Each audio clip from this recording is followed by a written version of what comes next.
नमस्कार दोस्तों, मैं आपके साथ हूँ फिर से रहमान सैफ़ी। और जिस तरह से आज आप देख रहे हैं कि विंडो कुछ अलग तरीके से बना रहा हूँ, क्योंकि बात करनी दो महानुभाव हमारे पास यहाँ पर हैं और बात करने के लिए नंदकिशोर डिलोर साहब हैं। और एक परिचय कुछ इस तरह का है जिसको अपनी वाणी के लिए सब जानते हैं, तो मैं उनका परिचय खुद उनसे जानूंगा और आप लोगों तक पहुंचाऊंगा। और आज जो मुद्दा है वो निजीकरण को लेकर है, क्योंकि निजीकरण को लेकर सफाई कर्मचारियों में जो एक अलग तरीके का आक्रोश, एक अलग तरीके की भावना बनती जा रही है, उस पर आज बात करने पहुंचा हूं डिलोर साहब के पास। क्योंकि बात करनी पहले इनसे ज़रूरी है। सबसे पहले मैं अंकल जी आपका परिचय जानना चाहता हूँ। सर, मेरा नाम श्यामचंद बसेरा है और दिल्ली डेवलपमेंट से रिटायर हुआ हूँ। और एक साथ एक परिचय और भी है बसेरा साहब का, क्योंकि आज से वो डिलोर साहब की यूनियन के प्रवक्ता के रूप में हमारे कैमरे पर हमेशा नज़र भी आएंगे, जैसा मुझे डिलोर साहब ने जानकारी दी है। बसेरा साहब, क्योंकि मर्यादाएं कुछ इस तरह की हैं कि आप इस यूनियन के प्रवक्ता हैं, तो मैं शुरुआत आपसे करूँगा डिलोर साहब। और बसेरा साहब, पहला सवाल मेरा इस तरह से रहेगा आपसे कि जिस तरह से निजीकरण का मामला बराबर आप देख रहे हैं, वर्षों का अनुभव है आपका, किस तरह से देखते हैं इस निजीकरण के मामले को? सरकार की कोई साजिश तो नहीं है, निजीकरण या साजिश, किस तरह से इसको बयान करेंगे? जी, मैं आपके चैनल से बताना चाहूँगा, निजीकरण का मतलब है एक लिखित गुलामी। आदमी के रोज़गार छीनो और उसको पता भी नहीं लगे, इसका मतलब है स्लो पॉइजन। आदमी को कारोबार दिया जाए, लेकिन ऐसा दिया जाए तुरंत खाए और तुरंत ख़त्म हो जाए, जो उसके बाल बच्चे पढ़ ना सकें। और उसका ख़ास तौर पर कारण यह है कि लिखित गुलामी है ये। नहीं तो किस तरह से इसको ख़त्म करवाया जा सकता है? क्योंकि सफाई कर्मचारियों के दिल में बहुत अलग अलग तरह की भावनाएं जन्म ले रही हैं इस निजीकरण की बात को लेकर। देखिए, सरकार की एक सोची समझी साजिश है कि इनके रोज़गार छीने जाएं। अगर वो डायरेक्ट तरीके से रोज़गार छीनते हैं तो पब्लिक में उपद्रव मच जाएगा, पब्लिक जाग जाएगी, पब्लिक शोर मचाएगी, पब्लिक उनके खिलाफ धरना प्रदर्शन और नाना प्रकार के झगड़े टंटे शुरू हो जाएंगे और यूनियनें सरगर्म हो जाएंगी। लेकिन दोस्तों, मैं आपको ये बताना चाहता हूँ कि निजीकरण एक ऐसी तलवार है जो सिर्फ मजदूर का हनन करती है, और इसके अलावा जो सरकार की साजिश है कि उसको ठेकेदारी प्रथा के अंदर ऐसे लोगों को ठेके दिए जाते हैं जो समझ जाते हैं सफाई के काम से उनका कोई ताल्लुकात है ही नहीं। क्योंकि कहीं ना कहीं सच्चाई है इस बात में, क्योंकि हम भी जब से ये मामला शुरू हुआ है तब से इसी तरह की बात सुन रहे हैं। डिलोर साहब के पास चलूँगा एक बार। डिलोर साहब, जैसे बसेरा साहब ने बताया अभी, क्योंकि आपका दायित्व है, आप अखिल भारतीय सफाई मजदूर कांग्रेस के आज दिल्ली प्रदेश के अध्यक्ष के पद पे विराजमान है। मैं आपसे जानकारी बहुत ज़रूरी है, क्योंकि सफाई कर्मचारी आपको टिकटिकी बांधे देख रहा है आशा भरे निगाहों से कि आपका संगठन या आप जैसे जितने भी संगठन सफाई कर्मचारियों के लिए लड़ाई लड़ते हैं उनके हक मांग डिमांडों को लेकर, आपका संगठन इसमें किस प्रकार से उनका साथ देगा या किस प्रकार से रणनीति बनाई है आपने इस निजीकरण की जो तलवार है इसको हटाने के लिए, जो सरकार की तरफ से आज सफाई कर्मचारियों पर आ गई? देखिए सीपी साहब, सबसे पहले तो मैं आपका धन्यवाद करना चाहूँगा और ये बताना चाहूँगा बहुत समय के बाद मैं आपके चैनल पर आ रहा हूँ। रीज़न ये रहा है कि आज हमारा अखिल भारतीय सफाई मजदूर कांग्रेस का जो संगठन है वो दिल्ली के अंदर गठन प्रक्रिया में चल रहा था। आज हमारे पास दिल्ली के अंदर 9 जोन गठित है और हमारे लॉयर भी हैं, हमारे साथ महिला विंग गठित हुई है। हमारे साथ में हमारे भाई श्यामचंद बसेरा जी प्रवक्ता के रूप में जुड़ गए हैं। हमारे भाई राजेश वैद्य जी प्रमुख महामंत्री दिल्ली प्रदेश के रूप में भी हमारे साथ जुड़ गए हैं। हमारे मान सिंह जी, बहुत सारे चेहरे हमारे साथ, पुराने चेहरे जो अनुभवी हैं और जो कर्मचारियों के हितों के बारे में जानते हैं, वो सब हमारे साथ जुड़ गए हैं। बात निजीकरण की आती है तो मैं ये जो निजीकरण का मामला चल रहा है इस पर विस्तार से बहुत लंबी बात करना चाहता हूँ, लेकिन चैनल है इसके लिए थोड़ी सी मुख्य बातें मैं आपको कहना चाहूँगा। निजीकरण समाप्त नहीं हुआ है। लोग कहें कि निजीकरण समाप्त हो गया, ख़त्म कर दिया है, या कल हमने देखा कि 2 नवंबर को दिल्ली के मुख्यमंत्री को वहाँ पर ये कह के बुलाया गया कि हम अपनी बात वहाँ रखने जा रहे हैं। अंदर जाकर देखा, पता लगा, क्योंकि मैं तो वहाँ मौजूद था, मेरे साथ जो घटना घटी थी वो मैंने बता दिया था। वहाँ जो मामला था वो चांदी के मुकुट पहनाए गए। बड़े शर्म की बात है, कर्मचारियों को दिवाली मनाने के लिए बोनस तक का पैसा नहीं, और हम दिल्ली के मुख्यमंत्री चांदी के मुकुट पहना रहे हैं। हमारे विधायक जो लड़ाई लड़ रहे थे हमारे त्रिपाठी साहब जी, हमारे दिल्ली की डिप्टी स्पीकर राखी बिरलान जी, हमारे कुलदीप कुमार मोनू जी कॉलोनी विधानसभा से विधायक और रोहित महरोलिया जी त्रिलोकपुरी विधानसभा से विधायक, इन सबके ऊपर मुकदमे लगे हैं। 28 तारीख को जो प्रदर्शन किया है ठेकेदारी प्रथा के अंदर विरोध में, इन पे मुकदमे लगे हैं सिविक सेंटर पे। तो क्या उन पे मुकदमे खत्म हो गए? एक पुलिस का इसी पे आरोप लगाता है कि मेरी उंगली तोड़ दी। बिल्कुल सच्चाई है सर। ये उंगली तोड़ दी और उसके आरोप के अंदर इनके ऊपर कई धाराएं लगाई हैं, कोविड-19 तोड़ना, राजद्रोह फैलाना या अराजकता फैलाना, ऐसे ऐसे मुकदमे लगे हैं जो कि नॉन अवेलेबल भी है। और कह रहे कि वो भाग गए। हमारे विधायक भागे कहाँ हैं? विधानसभा में रहते हैं, ताकत पकड़ो ना विधानसभा के अंदर जाकर के। हमारे विधायक भागे कहाँ हैं? विधानसभा के अंदर है, अपने घरों में, अपनी विधानसभा में, और पुलिस से आरोप लगा रही है कि वो भाग गए। पुलिस ये आरोप लगाना बंद कर दे और जिन विधायकों के ऊपर ये मुकदमे लगे हैं या 13 हमारे आदमी जो उस प्रदर्शन के अंदर गिरफ्तार किए गए हैं, उन पर मुकदमे लगे हैं, वो मुकदमे खत्म होने चाहिए, तब हम जाकर सीएम का स्वागत करते तो अच्छा रहता। कहीं ना कहीं बार बार इस तरह की बातें देखी जाती हैं डिलोर साहब, क्योंकि आप भी एक बहुत बड़ा संगठन आज चला रहे हैं, हमेशा चलाते आए, बार बार देखने को मिलता है इस तरह का सब कि कहीं ना कहीं चूक जो है निगम स्थापित यूनियनों के नेताओं से हो जाती है कहीं ना कहीं जाकर, कि लास्ट मोमेंट पर आके कर्मचारी हताश होता ही है। क्या बताएंगे? नहीं सीपी साहब, मैं बता दूं आपको, अब वो समय ख़त्म हो चुका है। हमारे लोगों में, हमारे नेताओं में एक आदत होती है, शायद वो मुझ में नहीं होगी, कि किसी बड़े नेता को देख के, मुख्यमंत्री, सीएम को, प्रधानमंत्री को देख के वो होपलेस हो जाते हैं कि वो सोचते हैं कि मेरे कहने से आ गया, अब मैं सबका राजा बन गया हूँ। ऐसा नहीं है। हमारी लड़ाई इन लोगों से तो है, इनसे तो हमें लड़ना है। अभी 2 अक्टूबर को दिल्ली के वाल्मीकि पचकरोड़ मंदिर पर एक धरना रखा।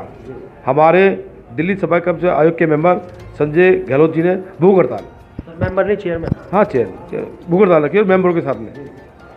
कितने देर की भूख हड़ताल थी? 1 या 2 घंटे की। उसको भूख हड़ताल कह सकते हो?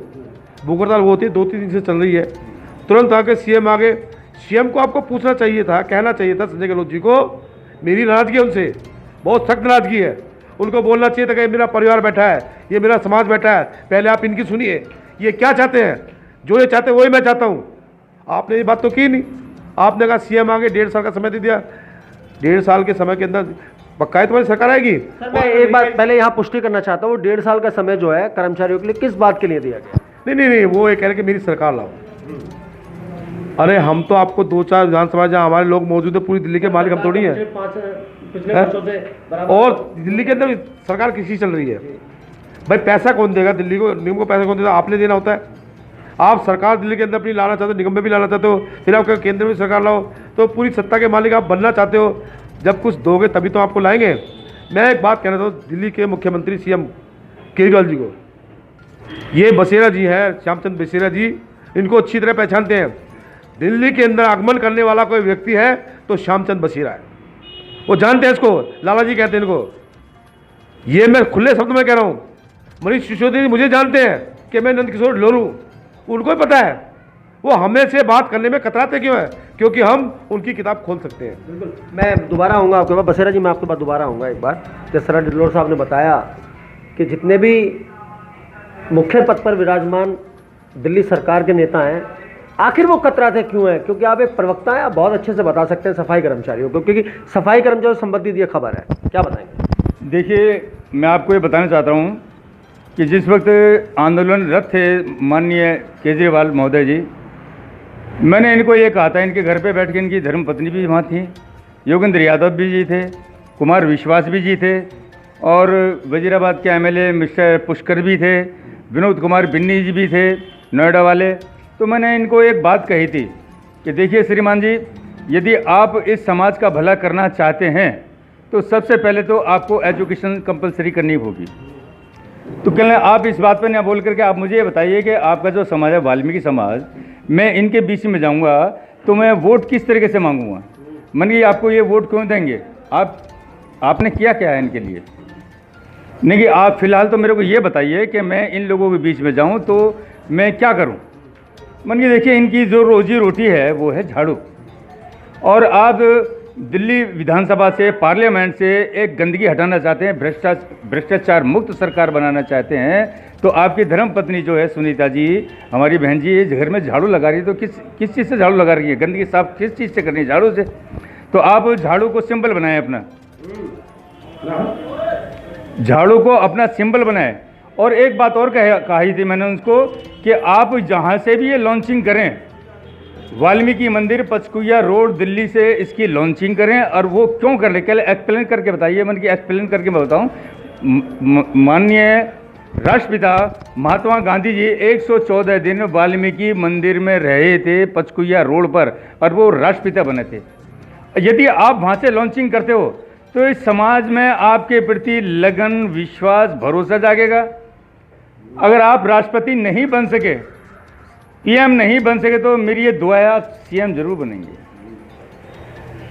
तो देखिए, ये मैं बताना चाहूँगा पहले यहाँ पे रोककर बात को कि ये वो व्यक्ति हैं जिन्होंने झाड़ू का वो चुनाव चिन्ह देने में कितना सहयोग करा है आम आदमी पार्टी का। लेकिन आज जब इस तरह का व्यक्ति अपने दर्द को बयान करता है, और वो भी सफाई कर्मचारियों के हक, मांग और डिमांडों के लिए, तो ये कहीं ना कहीं एक बहुत बड़ा कुठाराघात है सफाई कर्मचारी के साथ। जी बसेरा जी। मैंने 5 आदमी मांगे थे दिल्ली से, वाल्मीकि समाज के, जो आपकी कोर कमेटी है जहाँ से आपकी रणनीतियाँ तैयार होती हैं, वहाँ पे मेरे वाल्मीकि समाज के 3 आदमी होने चाहिए, और कम से कम दिल्ली शहर में 2 मंत्री होने चाहिए।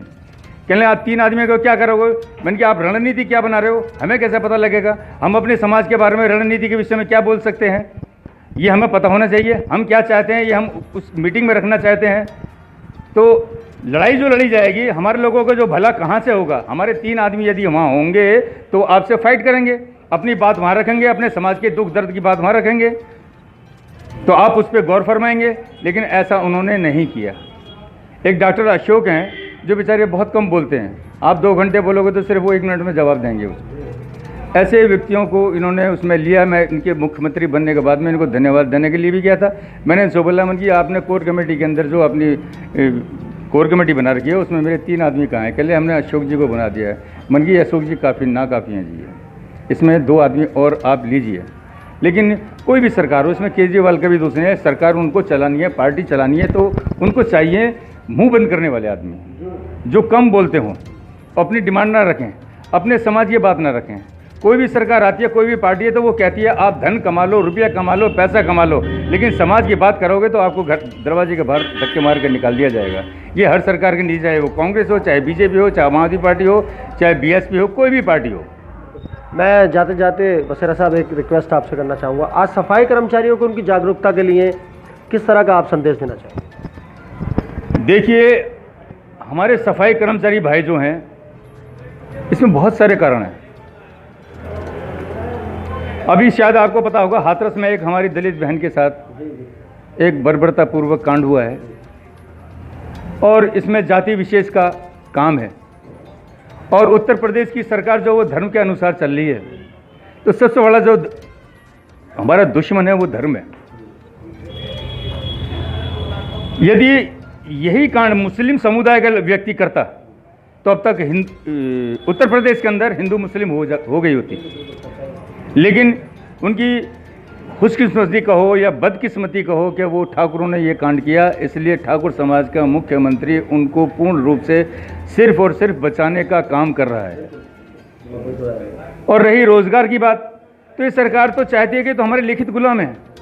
इनका जो मुख्य काम है सफाई काम है इनका, इनको तो कुछ दोगे तब भी हमारे हैं, ना दोगे तब भी हमारे हैं, भूखे प्यासे हमारे दरवाजे पड़े ही रहेंगे। लेकिन मैं ये चाहता हूँ कि इस समाज को सबसे पहले तो हिंदू धर्म को लात मारनी चाहिए। अगर हमें अछूत बनाया है तो हिंदू धर्म ने, हमें शूद्र बनाया है तो इस हिंदू धर्म ने।